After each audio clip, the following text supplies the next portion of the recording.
Welcome to another episode of the Business is Blumin podcast. As always, we have an awesome guest with an awesome story, Mr. Pete Sena. Pete, how you doing?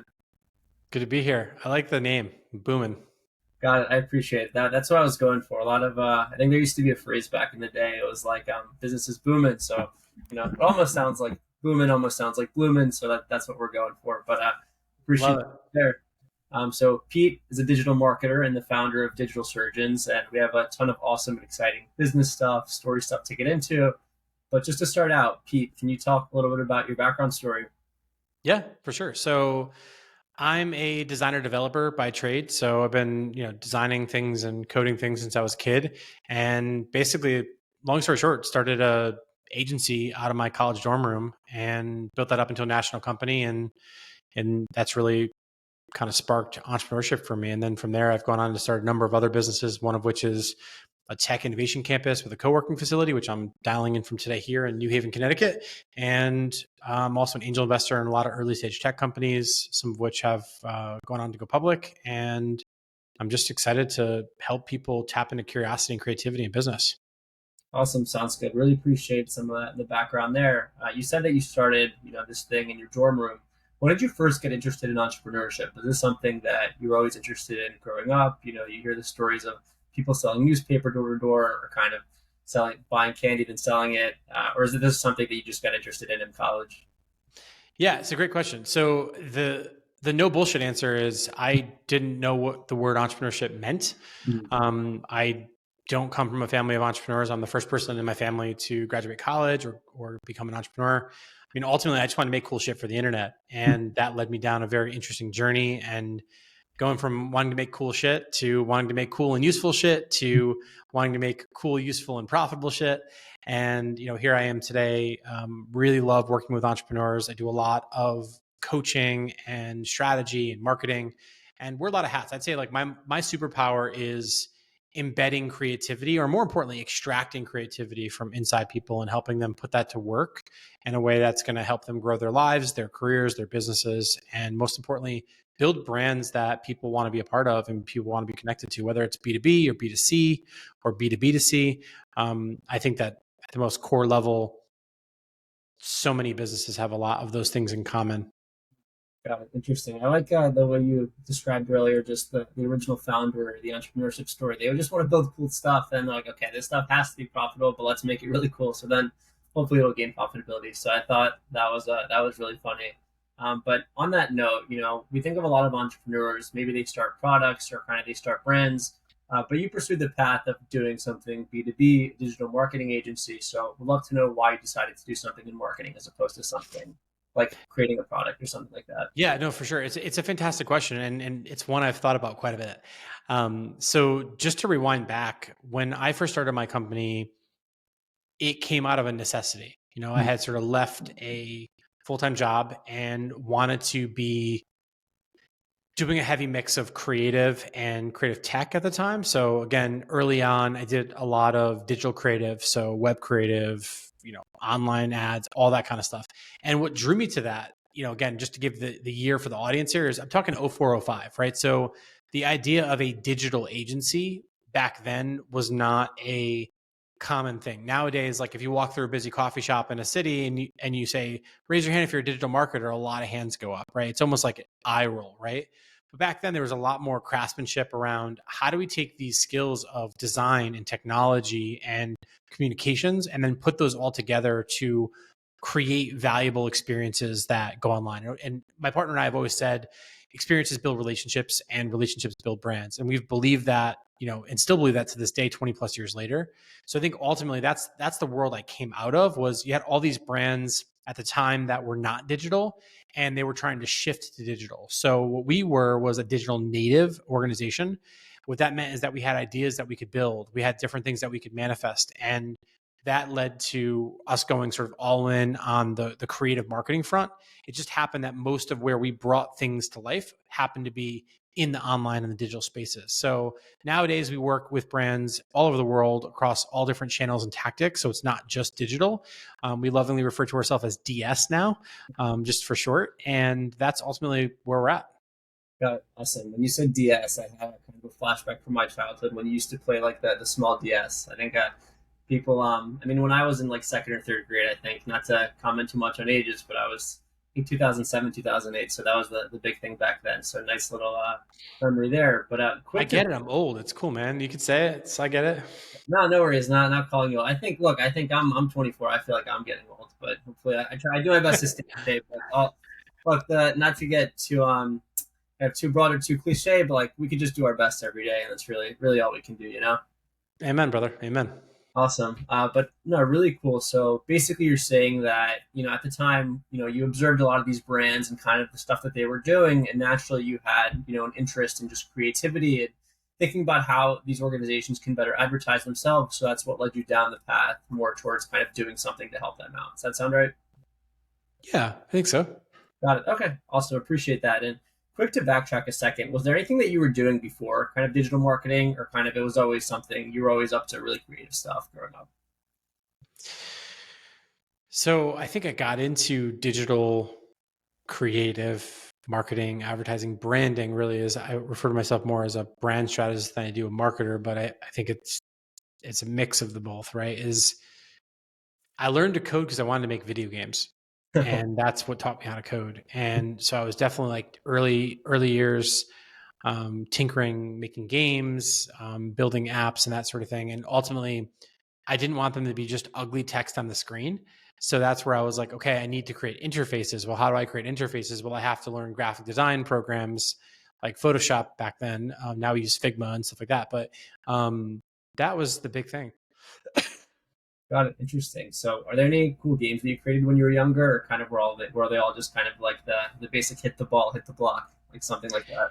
So I started with mostly like text based games, like, you know, person navigating through the dungeon type thing. So they were very like if then, If if state, else, like, basic stuff, text based games. Then when I started to learn how to build interfaces, they were, more like platformer style games. So like, you can go from left to right and you can jump and, you know, like collect certain things and that sort of thing. So kind of almost like a bad version of Mario, if you will. that was that Um, I had. I was like, I remember playing Mario on DS. yeah, exactly. So, and then from there, I think I got into things that were progressively a little bit more interactive. What's funny is one of the technologies that really changed my life and certainly my career and gave me like a tremendous amount of cool opportunities was a technology called Flash, which ultimately became acquired by Adobe. It no longer exists. So now when we build things for the internet, we use technologies like JavaScript and CSS and stuff. But back then that was the technology that created the glue for interactive experiences. And I figured out back then how to launch some online games that let people interact with each other. Um, and again, we're talking 2004, 2005, right? So just understand the year. Technologies were not as robust as they are today. Nowadays you can go on GitHub, you can download a code repository, and you can spin up an app in, minutes or hours if you know what you're doing. Versus back then, you're talking about like there was no book on these types of things. You had to like figure shit out. It was very much a tinker experiment type of world. So, I just want to put that out there for the audience, just given the timing is I think that we didn't have things like YouTube and TikTok like we have today. Like nowadays it's like, learn how to do this in 60 seconds, learn how to do this in 2 minutes, go on TikTok, go on YouTube, whatever. That didn't exist back then. And I think part of me is envious that that didn't exist because I'm like, oh shit, I would have done so much more so fast. But then the other part of me is like, it opened up, I think, a realm of curiosity and creativity and experimentation. And those are some of the different principles that I try to bring to the teams that I build or the teams that I coach is, how do we think about the problem differently and really lean into the problem space and understand that it's not always a linear journey, right? It's not this equals that, right? It's very much there's a number of different ways to solve a problem, and I think when we approach the problem differently, we get solutions that are different. So that's where I think we do a lot of that in the world I'm in now, which is brand building and product building and that sort of thing. But I hope that answers the question. No, I think definitely that was a great answer. You were kind of interested in coding and then got into the design thing, and I think you did a great job earlier of touching upon seeing what was happening at the time. But a quick note on that: I'm also envious that I didn't have ChatGPT when I was in high school. I think it would have made my life definitely much easier. But Another note to one of the things you just said, just involving the rise in technology and the advancements in software and coding. I was actually speaking to a friend the other day who is currently kind of studying computer science in college and looking to get something in software engineering. So I won't say his name on air, but if anyone listening is hiring for that, feel free to contact me. But basically, he said that it's interesting how, maybe 10, 15 years ago, a lot of times, these typical computer science problems would take, someone 5, 10 years to solve. Now they're giving the same assessments and expect people to do it in half an hour. So I definitely think it's definitely had a huge influence in the rise of technology. And I think it opens up the door for possibilities, but I also think it's important for brands to really focus on kind of what technology, what software really works for them, which, gets me to my next point, essentially, what is Digital Surgeons, your company? Yeah. So first, I will answer that in just a moment, but I want to go back for a second. So one, I'm always hiring, and my clients are always hiring software engineers. So if you Awesome. want to have, if you're a software engineer and you hear this and you're any good, hit me up on Instagram, hit me up on LinkedIn, and I'd be happy to forward along your GitHub repo or your portfolio to somebody. And who knows, maybe I need help. We're Awesome. always hiring for full stack devs and that sort of thing. So that's one thing I want to just park. The Awesome. second thing I want to cover before I answer the question, what is digital surgeons, is I want to take a moment to talk about the power of computation. So I actually disagree with you when it comes to the 5 to 10 year thing with computer science. I think previously we didn't have the tooling, the architecture, and the comprehension of computation. And I think as a result of that, things that now take a matter of moments because we've got super powerful GPUs in our pockets or infinitely scalable cloud environments that we can push a button and that can handle whatever type of computation we need to a certain degree. I think that opens up an entirely new paradigm shift for how people can handle compute. And because compute's done that, now we've of course got AI and large language models and all that kind of stuff, which I can go down a rabbit hole on if you'd like me to. But I think ultimately what that means is that because the tooling has been that much more matured, because the architecture is that much more mature, we can build things faster with more scale. So what I would say is that no different than 100 years when we didn't have a calculator and people were trying to figure things out with an abacus or different counting methods. Then the calculator came around and changed everything. And then the computer came around and changed everything. And then, obviously GPUs came around and changed a lot more. And now we've got all these large language models that, are trained on the entire body of the internet, with Stack Overflow and GitHub and all that sort of thing. So now the ability for a engineer to think through more complex problems because the architecture exists and because the roadmap exists. All the best engineers I know are using ChatGPT or some version of it, whether it's GitHub Copilot or Cursor, which is sort of like a VS Code clone. And what they're doing is these tools are making them 10x engineers, right? They're figuring out, okay, what are all the problems I have to solve right now? What libraries can I use? What code don't I have to write that I can turn pseudocode into a prompt that basically spits it out for me? So I think what's just happening right now is we're seeing a much faster way to bring things to life and experiment. And I think that what that ends up doing is no different than like when Edison or Westinghouse were in their labs creating light bulbs and things of that sort. I think engineers now have more opportunities to iterate and test and learn or test and tune, and then use that as an opportunity to scale and build, whether it's apps or companies or whatever it is. So I think it's a fun time to be a computer scientist. I think some people are saying coders will be extinct in a few years. I actually think that that's complete bullshit. And because if you put me against somebody who doesn't know how to use ChatGPT, what I can get out of that thing is so much better. And it's the same thing for a coder, right? It's like coders plus tools equals superpower. So I don't think it's not going anywhere, at least in the next 20 years, in my opinion. Yep, I think so. Quick note on that before we get into digital surgeons thing, but I agree with you. I think that's actually a great point that I didn't consider earlier because of this advance in computational power.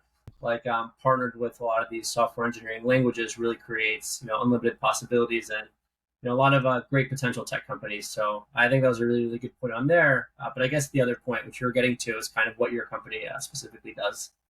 Mm-hmm. So Digital Surgeons, or DS, is a brand experience transformation company. And at the most simple level, we help people to create new possibilities and new futures through brand and storytelling. And a lot of the places that we really excel is we have this deliverable that we call brand DNA, which is essentially helping you figure out what is your story, who you're going after, how do you do it in a really immersive way. And then obviously we bring a lot of different tools, technologies to the table to make that happen. So, to call us a web design agency would not be untrue. To call us a branding agency would not be untrue. To call us an app development agency would not be untrue. We do all of those things. I just think that right now, where we're really focused as an organization is how do we help people understand that your story is your strategy, and how you tell that strategy and the experience you're able to deliver is what makes the difference between success and failure for a lot of companies, or breakthrough for a lot of companies. So that's ultimately what we do. We work primarily with three types of clients. We do a lot of work with venture-backed startups that are later stage funded startups, typically with venture capital backing. We do a lot of work with challenger brands, so B2C and B2B brands that might not be number one in the category, but might be in the top 5 or top 10. So we help them move up market to gain market share, to get more people to discover and purchase them, and then the people that already purchase them keep doing it. And then the third subset that we work with is enterprises, specifically enterprises that are looking to drive marketing innovation. So what does that mean, right? Well, it means that yeah, sure, all these bigger later stage companies, they're already on Facebook, Instagram, TikTok, YouTube, whatever. They already have websites.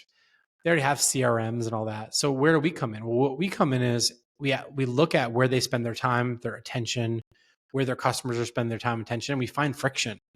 And we turn that friction into opportunity, whether that means designing new products and services, whether that means creating new killer experiences that can just have someone spend more time and attention with that brand. And ultimately, I would say we're in the business of creative storytelling and digital experiences. Those are the two big things that I think we do for all those clients I told you about. And whether I'm launching a cheese brand, which I've done, or whether we're launching, a connected cold chain in the enterprise, which we've also done, I think what they both have in common is that they have a product or service that people need or want. We help them to go and find those people that need or want that product or service, get them super excited about it, and get them to convert, whether it's buying a pack of cheese at the grocery store or signing up for $200,000 a year enterprise tech software that people use to monitor temperature on products all over the world. So I love what I do. I think it's super fun because I get to put different problem solving hats on every single day. And every day is a creative day for me, which is why I'm still doing what I do 20 years later. Got it. I really like the way you put it earlier in the sense that you do a lot of these things, and to call your company any one of these things specifically would insert justice to kind of what you actually do. I think it's also great from a strategic business perspective to say, we do creative storytelling, and then since you simplify what you do, it seems like all the other technical stuff just kind of falls into place. I'm sure it's complicated to work with, but falls into place within the kind of services that you do. So I think that was a really great way of summarizing it earlier, and a great way to approach business, to simplify and then work with complicated issues as one step at a time. But I think that was a really great answer. The Thank other you. quick fun question here: how'd you come up with the name Digital Surgeons? So in the early days, I was getting walked into a lot of brands that were on the advent of going digital. And as a result of it, I was always coming to situations where we were being brought in to fix a problem. And that problem might have been a growth problem. It might have been a tech problem. It might have been a creative problem. So I felt like I was always going in and having to reverse engineer things, take things apart, and ultimately put them back together in a way that's going to unlock new possibilities. So in the beginning, I was, the first digital surgeon to kind of go in there, take things apart, put it back together. We've never really used the medical terms or cliches or whatever throughout the course of things, but it's funny, we've even talked a little bit about do we drop the name? I mentioned that we call ourselves DS now because digital's like oxygen. We all breathe it. It's everywhere. But so people sometimes think, oh, do you just do digital? And it can be confusing. But I think it also very clearly states what we're the best at, which is we are a world-class digital experience design company. And if you want to design something that's going to live on the internet, we are a baller group of people that can bring that to life, and it's going to look great and it's going to work great and it's going to help take your business objectives to a place that you're going to grow the company.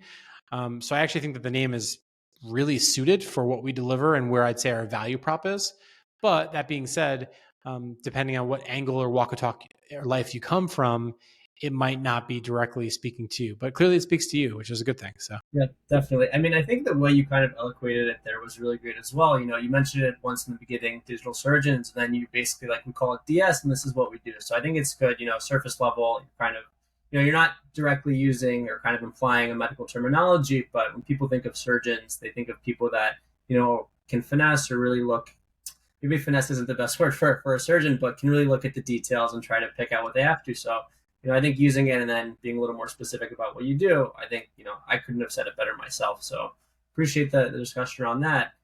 The other thing to get into, regarding your company, there's a ton of digital marketing firms out there. I'm sure if you lived in a really big urban, not yeah, urban, that means city. Sorry, I don't know my words so well, but if you throw a rock within a city center, you probably hit 100 different digital marketing firms. So from your perspective, we'd love to know how digital surgeons, or sorry, DS, is able to differentiate itself. yeah, I mean, I think the bottom line is differentiation is when you're a service company is near impossible because there's a lot of people that do what we do and do it really well. So it would be ignorant or even stupid of me or even just, Not it would right. just, what is it? I was like, not right. Sorry to. No, no, I mean, I think it would, anybody that does what I do that says that they're the best at what they do is full of shit because there's always somebody out there that's better than you, that's been doing it longer or that's refined their craft. You know, as specialists and generalists, it's really the no bullshit answer is to differentiate a services company is very, very difficult. What ultimately what drives a service company's growth is the people that are running it. Your people are your greatest asset and the clients that you have and that you have done work for. So great work begets great work. Great clients beget great clients. And 80% of our business comes from word of mouth. So, at one point we like worked really hard to be like SEO'd for like digital agency and be like top 10 on Google and all that. And that's important if like you're selling like, a custom type of glass water bottle that you can't just buy on Amazon for $2. But in our case, like we got, 50, 60, 70,000 views a month at one point for those terms. And, it didn't make a tremendously different shift in our business. What did make a difference is when we would do something for, Sperry, the footwear brand, or Camelback, the water hydration brand, and people would see that work in the wild. They'd say, "Who did that?" And then they would do some Google searching and they'd find us. And then it's like, "Hey, I love that thing that you did for Daniel. I love that thing that you did for whatever, blue red pizza t-shirts. Oh, cool, that's super dope. Let's talk." And so that's ultimately, I think, where your reputation is the only thing you can take with you wherever you go. And no matter what I do next, I can always take that reputation because people know when they call me, they know me, they trust me, and they know that if I make a promise, I'm going to deliver on that promise. And that took me 20 years to do. And it took me 20 years to do, but I could fuck it up overnight if I don't deliver. So I take that very, very seriously. And being able to really lean into that, I think, is important. Got it. Awesome. So I have a quick follow on to that, but slightly off topic regarding my shirt. I know New Haven probably has some great pizza places. This is my favorite pizza place in Philly called Pizza Shack in Maxton. So Nice. to get too into a tangent, but I lived in New York for 2 years, but haven't had better pizza than that place. So best pizza I've had is in Philly. If anyone thinks that's interesting, but appreciate you bringing that up. Quick point to what you said. When I asked the question, how you differentiate yourselves, unless you're doing something super niche or kind of doing something in like general services, call it marketing, accounting, financial management. Do you think differentiation is like a way to compete or like something to say is overrated? No, I actually think differentiation is underrated. Mhm. And if you look at, so I'm an investor and I do a lot of investing now, and I only invest in companies that have a very specific point of differentiation or a niche. I always tell people that the riches are in the niches and that it's really easy to start small and go big. It's really hard and really expensive to go big and then go small. So I think ultimately what I would say to anybody, whatever your product, service, or experience is find a very, very specific problem that people have that you can solve it for those people, scale that. And then from there, you can either sell more things to those people by expanding your product line, or you can go out and find more customers, assuming that there's enough people in that space, right? If there's only, um, you know, not everybody might like pineapple pizza. And if you only sold pineapple pizza, well, one, you probably get killed in some places. But if that's all you sold was pineapple pizza and everyone in America started selling pineapple pizza and everyone wanted it, you got yourself a market there. But if you're the only person that sells pineapple pizza and there's only 100 people that want to eat it, at the end of the day, is that going to give you the kind of scale that you want? It might be a nice lifestyle business, but that's where I think that there's an interesting thing to think about when it comes to how you position your business or brand. What I always tell people is if you can live in a category of one, you have competitors of none. So like I can give you a million examples of this if they're helpful, but differentiation and positioning, I think, is an art form. And it's very much a battle for the mind and a battle for share of wallet. So I do think that's really important. What's ironic is though I have still to this day work as a consultant and strategist in the marketing space. The reason I haven't personally worked in a singular product brand in the past 20 years is because I draw my value as a, what is it? Like advisor. Well, yeah, I mean that too. But what I was going to say is I get a lot of value by being involved in a lot of different things. Mhm. So I'm able to bring strategies that work for a business to consumer snack company. I'm able to bring that to like a manufacturing company that's 100 years old. And you might look at it and go, they have nothing in common. And you might be right on the surface. But when you start to dig in and you really look at it, you realize that there's a lot of parallels. So I think that a lot of times when you only look at something one way, you have a limited viewpoint. And I think that context is a really powerful thing. So like one of my favorite designers, he passed away, but was Virgil Abloh. And, Virgil was a transformative design force, doing work with Nike and his brand Off-White, among other things. And what Virgil was really known for was this idea of taking something that doesn't belong and putting it in a different situation. And the example that I love to give a lot is like he takes like this crushed can or a milk crate, and these are things that if you saw them in a factory or whatever, it just looked like a dirty can or a very boring milk crate. But then when you change the color of it or you put it in a really nice space, now all of a sudden it gives it meaning, it gives it conversation. So that's where I think the power of design is a really provocative thing. And ultimately, what I try to do with my clients is help them see the thing that nobody else can own and have them own that thing. And sometimes that means like creating language, creating vernacular. An example you might have heard of, Daniel, is like inbound marketing, right? Like that never existed. HubSpot made that thing exist, right? There was no such thing as inbound marketing. So HubSpot owned it. And now a lot of people have copied them, right? They've sort of, they have a lot of people in the CRM space and the inbound marketing space, but because they created that category, it became much easier for them to seize and create the market share from that. And then because of that, now you can sort of build and bundle on top of that. So to your earlier question, I think differentiation is everything. And I think that the devil's in the details and the riches are in the niches all day long. Got it. I love what you said there. The riches are in the niches. I think that's a great little phrase that you have there. But I also really like the point that you mentioned earlier in the sense that like differentiation, depending on what you do and how you approach it, kind of it's very, I think that the best way to say that, but it's really how you approach differentiation, but not to try to like you're really focusing on your niche and whether you differentiate yourself through your product or through kind of your services or your people. I think that was a great way to kind of view that. The other thing that I wanted to get into really quickly, um, you know, obviously you're working with a lot of clients and they have these digital marketing issues. Are there any common challenges that you see a lot of your clients have? And kind of how are you able to go about alleviating them? Yeah, for sure. So the one thing that I see, so I'm not as involved in the day to day anymore. I have a team now that's fantastic. That's really running the company. But what I would say is a pattern that I see a lot as an executive member is most people think that they know their customer. They don't. Most people try to say everything to everyone, which means that they're saying nothing to no one. And I think that the two larger issues that I see most in organizations today is identity crisis. They don't know who they are. They don't have a clear vision. And as a result of it, I think it makes,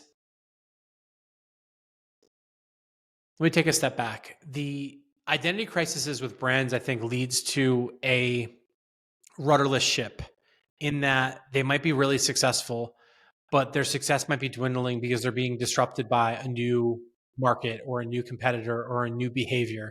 So I think it's really important to know your customer because your customer changes over time. So as an example, I'm working with a brand right now, and their average audience is somewhere between 45 and 51 years old.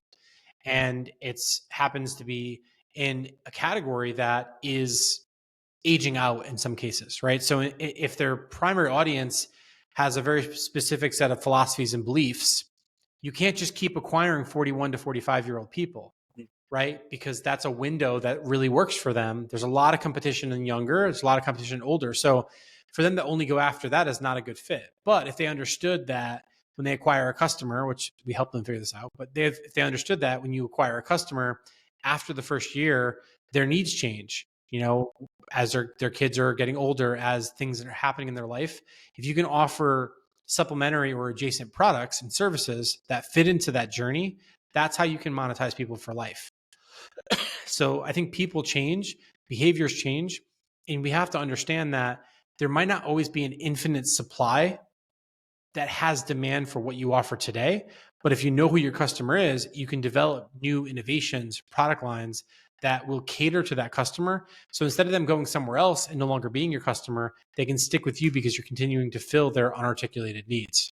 Got it. Okay, so it's almost like you landed those customers. You know, your age group is primary demographic basis between 41 and 50. Sorry, I was about to say 41 and 55, 41 and 51. But essentially, you're selling them a certain product or service. But instead of them risking going to somewhere else, you're kind of innovating on your own products and services to kind of make it easier for them to stay with you. Does that sound semi-accurate? Absolutely. But let me go one step deeper, right? So if your marketing is targeting a consumer who is in their early 30s, that is primarily a rural audience as opposed to like an urban audience that is more coastal, more tech driven, that sort of thing. The wrong audience means that you're going to target the wrong people, which means that you're going to get bad customers, which means that ultimately they're going to probably churn out or leave, and they're not going to have a high lifetime value. So I think that when brands optimize towards reduced customer acquisition costs, increased lifetime value costs, and they can sort of get those two things right and really drive an audience that is highly engaged, that's why I think people are so invested in community building, because it's not just about selling you a product once or twice. I can go on and half the shit that I buy and own, I can buy on Amazon for way cheaper.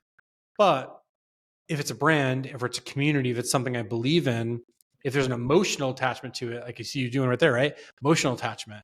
That's ultimately what it is. You were excited to tell me about that pizza restaurant, right? Like you love that t-shirt because it probably reminds you of the experiences you've had eating that pizza and probably some good jokes, inside jokes. I can even see you getting excited, right? If I had a shirt that said pizza, you'd be like, pizza. But if it was that shirt that said pizza and this place, there's a connection. I think that's what people need is people buy emotionally and people peruse functionally. And I think that that's why I focus so much on differentiation and understanding the problem that you solve. It sounds easy, it sounds obvious, but the first thing I see when we sit down with CEOs, and I do this all the time, is I ask them who their customer is, and they give me like a lame duck persona. And it's like, no, that's not your audience. Like who your audience is someone who is sick and tired of taking pharmaceutical drugs. Instead, they are doing homesteading and they're composting in their home, and they only want to lean in towards plant-based medicine, and they want to go to their normal primary healthcare practitioner less. Okay, great. So you might be a good audience for my elderberry syrup, which is made all naturally on this farm at this particular farm here located in Connecticut. And with all the organically grown and sourced ingredients, that's why you're going to want to buy our product versus the knockoff on Amazon that might be something different. So I think by creating a story and an emotional journey that's real and true and authentic, and then mirroring it to what that audience's needs or want state is, what I would say is people don't want to buy what you're selling. They want to buy a better version of themselves. So if you can give them that in the story you tell them, the journey you take them on, whether it's online, offline, in store, whatever it is, people buy into that because they feel seen, they feel heard, they feel loved. And that might sound like a little bit fluffy to some people listening to the show, but like, yeah, it's true. And like, let the dollar speak for itself, like, Yeah, for sure. I think a few notes on that. So slightly off topic thing, but obviously it is really good pizza. But I also have an outside hope that maybe they'll sponsor me one day. So that's why there's a two-way street going on here. But regarding your point, kind of about buying emotionally, I actually had a marketing executive on in one of my earlier shows, and he's a big emotional marketing guy, and he said, people don't make rational decisions; they make emotional decisions. And he's had a really long career, been in that industry for 30, 40 years. But essentially, I definitely think it's interesting that he has that parallel with you in the sense that people make emotional decisions, and if you can connect with them emotionally and help them become a better version of themselves, then I definitely think the point is valid there. So, really interesting discussion around that. The other thing regarding that to get into, been doing this for quite some time. Do you have any interesting client stories that you've had for some like crazy transformations or anything that you thought was really cool? Yeah, that's a loaded question. So I can simplify it if you want. Like, are there any cool client stories you have? I have tons of cool client stories. What would be an example of a cool client story, just so I get a sense of like what you're looking for? Um, Honestly, I'd say whatever you want. If I had to guess, maybe something a little funny, something you had to overcome. With that, have the pick of the pond. Okay.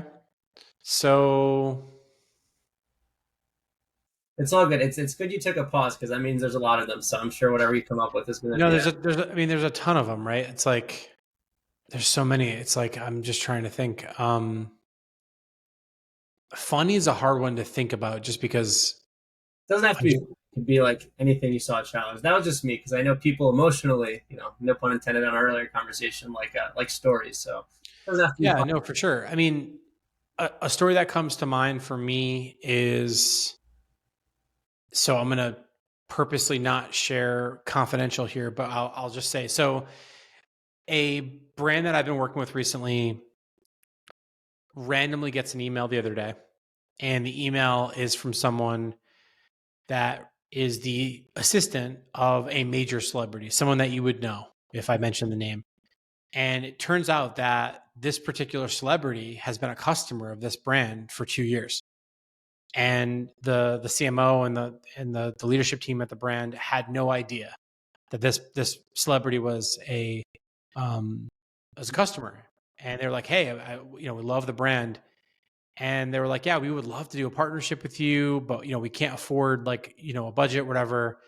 And they were like, "I love this brand so much, I'm going to waive my fee and I'm going to represent it for free. No equity, no fee, whatever." Like, I've never seen that. We've done stuff with celebrities, crazy passion play. So I think for me, that was like a mind blowing story. I'm like, wow, like, can you imagine just like, it's not Brad Pitt, but I'll use an example. Can you imagine like if you're a clothing brand and you see Brad Pitt, but you don't see Brad Pitt that's in the, like, you just, yeah. So that to me is like, that was a pretty cool story. Um, Doing work that included celebrities is pretty cool a lot of times. Um, so I would say like that stuff, I don't, it's a little bit cringy to talk about it just because they're very private people. But what I would say is we've worked with a lot of like either celebrity influencers or chefs or that sort of thing that have just done some really cool stuff. We're working on a golf brand right now that we just launched a couple of products with them, and really great customer. Um, and they're working with some really cool, like, famous golfers. So if you're into golf, it's like we have some people on the team. I don't golf, but some people on my team are obsessed golfers, and they're like starstruck. It's the equivalent of like whatever your celebrity or musician is. You're like, whatever. So that's pretty cool. And then I'd say like in marketing moves pretty fast. Innovation moves pretty fast. The tech is changing like rapidly. So what I would say, like in terms of stories, I see and experience a lot of like wacky stories on a regular basis. I see some pretty crazy stuff that happens in the DMs on some of these brands. Like, like it's pretty wild. But yeah, I hope that's what you're looking for. I'm sorry that that's not more top of mind. No, that's fine. I think it's also, I totally respect the confidentiality there. So I know it's tough to give a story, but, and also keep that secret. But I think what you mentioned was really great. And, to draw a parallel to something you were saying earlier, they made an emotional choice. They were like, to them, the money, I'm sure, not to name anyone or celebrities, but I'm sure maybe they have like, significant access to resources. But they're like, no, like, I love this so much. They have an emotional connection. So I think that was a really big point. but appreciate kind of the insight and the story around that. Just a few other things I wanted to get into. So obviously digital marketing for more established companies, they may have bigger budgets to kind of afford it. Would you have any advice for founders with low digital marketing budgets? Kind of any simple tricks they could do? Yeah. I mean, it would depend on the type of business. So maybe you can give me a fictional business type and I can sort of unpack it. So I will share with you some generic advice, but what I want you to do is while I'm sharing that generic advice, think of like an example of either a real product or service, and then we'll do one together real time so people can see what I do real time. So I would say big picture general advice I would give is really understand what your product or service does for people to make their life better. Go out and find people that there's that before and after journey that you can give them, and then just gift your product to them, right? And in exchange for them like giving you a review or giving you some experience or some content, obviously, whether it's video content, whatever it is, and do that enough times and watch how your brand spreads like wildfire, whatever your product or service is. And if it's software, it's almost no cost to do that. If it's a physical product, it's probably a pretty low cost, unless it's like $100,000 machine or something crazy like that. But still, then maybe you give them, the machine for a month for free or something. If they love it, then they opt in, or you do a case study with them or something. So there's a lot of different ways to do it, whether it's B2B or B2C. But now I'm going to put you back on the hot seat. So what's the brand? Got it. So the brand, does it have to be a brand or it can be a product? Product sounds good. Okay, got it. Pizza place in a young urban city center. Okay. So the first thing you want to know is like with that pizza place in the young urban center is like, how do you want to grow that business? Right. So I'd want to understand, do they want more throughput to come into the store to sit down and have pizzas? Or do they have like a pizza takeout window where they sell a lot of pizza takeout window? If they're in a young urban center, are they selling slices of pizza? Like at night, are there venues nearby that pizza? So the first thing you have to understand is, are we trying to increase revenue? Are we trying to increase the number of people coming into the restaurant? So I would first ask that question. Maybe you can give me an answer and we can go deeper down the rabbit hole. Got it. It's actually funny you said that because all I've mentioned is, obviously I'm kind of alluring or alluding to the pizza place I mentioned earlier in the shirt that I'm wearing, but it's really interesting because that's all about them. And they actually are just a corner shop, only pretty much selling slices and pies, virtually no inside space. So kind of that being said, if I had to guess, I would guess they just want kind of more organic traffic, maybe during off peak hours, because I'm sure over the weekend they probably do great. I always have to wait really long, but I guess that's just customer burden there. But maybe if they, for example, want to drive more traffic during off-peak hours, kind of during the week. Yeah. So the couple questions. First question is, do they offer delivery, or is it only through the apps like DoorDash and stuff like that? No delivery, no apps. Just got to go there. So they're not on Slice. They're not on any of those things. Nope, they got a website. That's all they got. And the only caveat they have is like if you want to order more than 4 pies, you have to kind of pre-order it. In that case, you'd have to send an email. But other than that, they have a really basic website, store on the side of a corner. That's all they got. So you can't buy from the website. It's promotional only. Yep, you can buy if you want to like buy in bulk, but the website's pretty much assuming you're kind of just doing a slice or a pie or two. Website's promotional only. Yeah. So I think the way to look at that business is the way that business is going to make money is if you love the brand, like as an example, right? You can sell more pizza to more people. It sounds like they have no problem getting people to come back for the pizza. Yep. So one of the things that I would probably think about doing is an online merch shop. Clearly there's people like you that love it. So what I would probably start out by doing is having an online merchandising shop where you can sell, t-shirts, hats, different cool swag, different cool statements, that sort of thing. And that's a really easy way to make money. You can do it with a print on demand vendor. So it doesn't actually have to be inventory that they keep in store. So it sounds like they have a small retail space. So they're going to really maximize the space is going to be in making pies. So really what I want to understand is there a franchise opportunity for it? Like, can they take and launch multiple locations depending on their unique way to make pizza? So really what I would look at is not, can I sell more pizzas? Because maybe they are selling enough pizza. Maybe they're really busy in off-peak times. If they're not busy in off-peak times, like let's say during the hours of 4 to 7 p.m. on Monday through Wednesday, let's say they're really slow. all right, well then the offer is, can we tap into different live streaming events that are pizza specific, where you have pizza influencers that are doing a tasting contest, right? Can you do like your Hot Ones challenge where you try all their different slices, like, and now you get into the content game. So like very quickly, what I would do is look at the business through the lens of, am I trying to sell more pizza? Am I trying to get people to buy pizza again? Is there like a loyalty program or something that I can deploy? They probably have all that already, if I had to guess. So ultimately, then it's like, what are the new ways I can drive another $10 per customer? Let's say they have 1,000 customers a month or whatever that number is.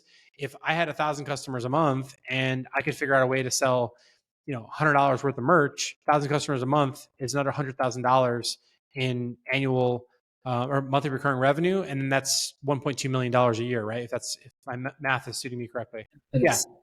So there you go. So that's a fast way to do that, right? So if it's a family-owned business or a legacy business, that could be generational wealth. That could pay for some of their kids' college funds.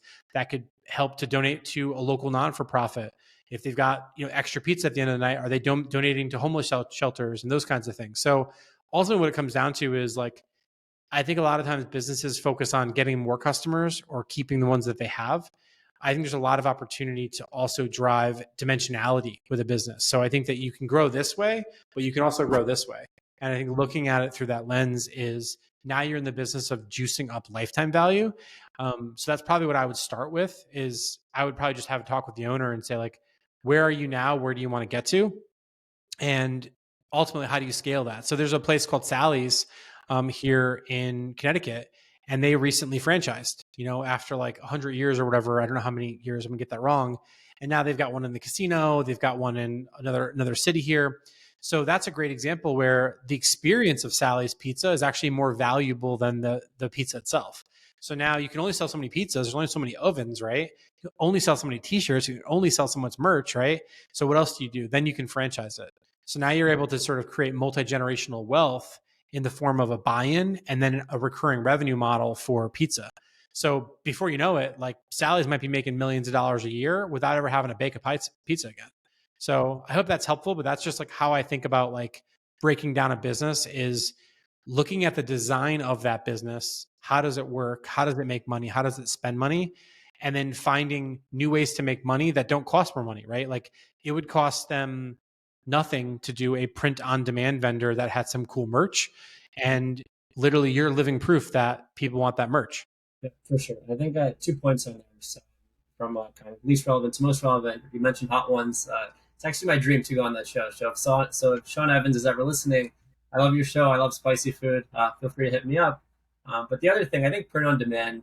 I know it's a lot of people that do it know about it, but it may not be as heavy publicized. I think is also a really cool and interesting innovation in the sense that you don't incur cost of goods sold until you sell stuff. So I think that was a really great thing to bring up. But overall, it was really great. How you mentioned just the general issue and then breaking it down simply and kind of the creativity behind that and in not complex way. Like I'm not a big marketing guru, and as someone that's done it for many years, you did a great job explaining it to me in a way that a 2-year-old, not to compare myself to a 2-year-old, but that would understand. But appreciate that. I have a 2-year-old and I don't think he would understand all that.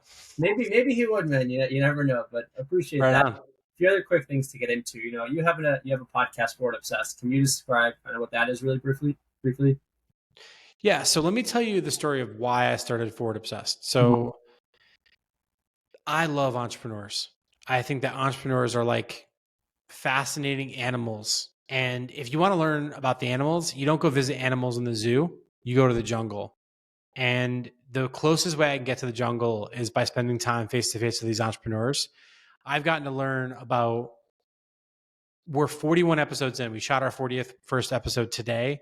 I've gotten to learn about 41 different people's walks and talks of life. I've heard beautiful and amazing stories of people who have, lost loved ones and gone through loss and gone through love and made millions of dollars, lost millions of dollars, take companies public, crash and burn companies.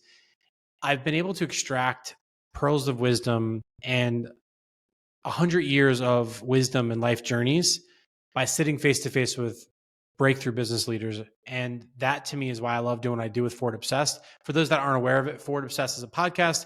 We sit down, we record at our studio here in New Haven, Connecticut. And I go through the journeys, the sort of pivots, the pitfalls, the roller coasters, the ups and downs of business raising capital, building companies, leadership, all the things in between. And that's why I do what I do with Forward Obsessed. It's a labor of love. We don't really focus on monetizing it. For me, it's like one of the most fun hours of my week is getting to sit down with these entrepreneurs and my co-founder. He's my co-host in the show, David Salinas. And if folks want to learn more about it, would love for you guys to check it out. It's just forwardobsessed.com. And you can tune into it on any podcast platform you listen in on. Awesome. I'll include a link to that in the description if anybody wants to know more about stories of entrepreneurs. But that actually quickly reminds me of a point earlier that I forgot to mention. But listening to a lot of these people's stories, similar to maybe how you approach a lot of different client situations, there's probably a lot of parallels between what happens in people's life stories and client situations. And in general, you're able to kind of shine upon that. I don't know the best way to say it, but basically draw the parallels, and then based off that, make the best client approach. So I think it sounds like a great labor of love, but also great for wisdom, and definitely priceless to know all these stories. So that's really that sounds great. And you should take this video and send it to that pizza place. And if they like what they heard, yeah. If they sponsor you, I'll give them a 30-minute free consult. How's that sound? Got it. That sounds great. I really appreciate that. I'll definitely make sure to let them know next time I'm there. But two other quick questions. Pete, you're doing great stuff with Digital Surgeons, great stuff with the podcast. In your personal life, what brings you the most happiness? What brings me the most happiness, I'm not going to show you a picture because I'm trying to not put him on the internet. But what brings me the most happiness, I'll just cover his face because of the AI stuff. Sure. Is this little dude right here. My son, he's 2 years old and he's a blast. He's, the cutest little dude on the planet. And it's just so great to be his dad. I never thought I wanted to be a parent, and it's just such an important, awesome thing. So that brings me the most joy. That's the hardest job I've ever had. I'm probably the hardest job I will ever have. But it's awesome. Yeah, I love it. Got it. Awesome. Really wholesome, great answer. On the last note, like I said earlier, you shared a bunch of great advice for businesses and just kind of what brings you happiness. Is there any other thing else you want to share, or any parting words? Business advice, life advice, relationship advice? Pete, the floor is yours. No, I appreciate it. What I would just say to the audience is thank you for tuning in. If I shared something of value with you, let me know, because I have a mission right now where I want to help 1 million people unlock more creativity in their life and business. And that's what I'm here to do. When I get to 1 million, I'm going to turn it to 10 million, from 10 million to 100 million, and then from 100 million to 1 billion. So that's my goal. Is I want to help people unlock more creative and prosperous lives. And if you learned something or got some value here, just let me know. That's all I'm asking for. Shoot me a like, shoot me a comment. I'm pretty much everywhere on social. And stay curious and stay forward obsessed. That's all I would say. Awesome. Sounds good. Well, Pete, you're a magnificent marketer, great guest. Really appreciate you taking the time to go on the show. It's great to be here, man. Thank you so much.